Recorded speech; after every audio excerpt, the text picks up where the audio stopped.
Lundi 5 janvier est la journée fériée T. Pourquoi? Je vous explique. Dans le Congo, c'est le 4 janvier où la journée fériée. Journée fériée est la journée Oyo.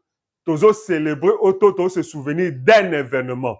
Alors, la journée fériée est fixée d'après article 123. Il y a code de la famille par le président de la République. C'est le président de la République qui fixe la liste de jours fériés. Donc, le 25 décembre, le 1er janvier, le 4 janvier, le 17 mai, le 30 juin, le président de la République Mutaloba, qui journée, wana, eza férié. Soit le bas qui a noté, tu peut considérer comme journée fériée T.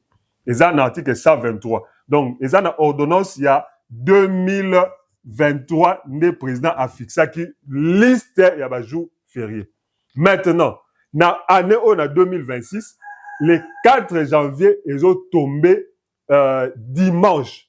Alors, ordonnance, et le dit que ceux qui jour férié, ils ont tombé un jour de congé, journée, donc congé, ils ont pris les jours précédents. Donc, en principe, il fallait congé le 3 janvier. Sauf que, en le disant, l'ordonnance viole la loi. Parce que article 123, il y a code de la famille, et le dit que président azo se limité il y a qu'au fixer jour férié et c'est le ministre du travail qui donne les régimes il y a jour wana donc le président l'ordonnance il fallait pas na kati nango et lobake soki journée fériée et zo tombé par exemple un dimanche ou un jour de congé il faut ezwama avant c'est l'ordonnance a violé le code du travail ainsi que la constitution parce qu'il y a séparation de pouvoir. Donc, maintenant, le ministre lui-même, il a maintenant pris un communiqué par lequel, à l'objet que le 4 janvier, congé nango et gozala le 5 janvier. En violant encore la loi parce qu'il a fait ça par un communiqué alors qu'il devait faire ça par un arrêté publié au journal officiel.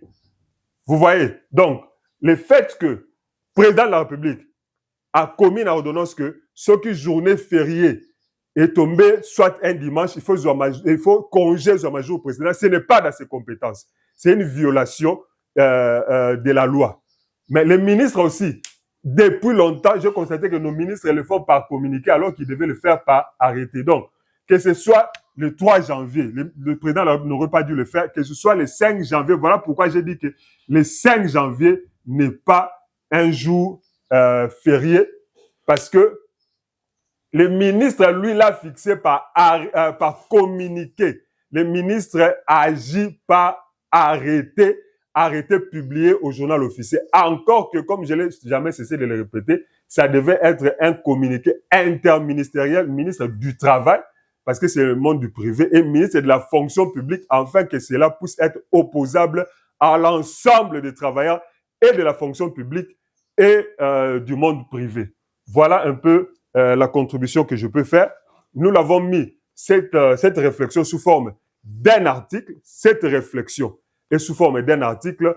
Vous vous abonnez à mon compte, à ma page Facebook ou à mon compte TikTok et je vous envoie ça avec preuve au Kangi Photo, Natindelio Réflexion, avec l'ordonnance du président de la République.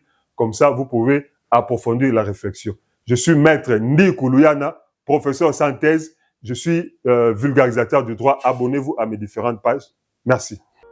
Maître Yana, avocat du peuple.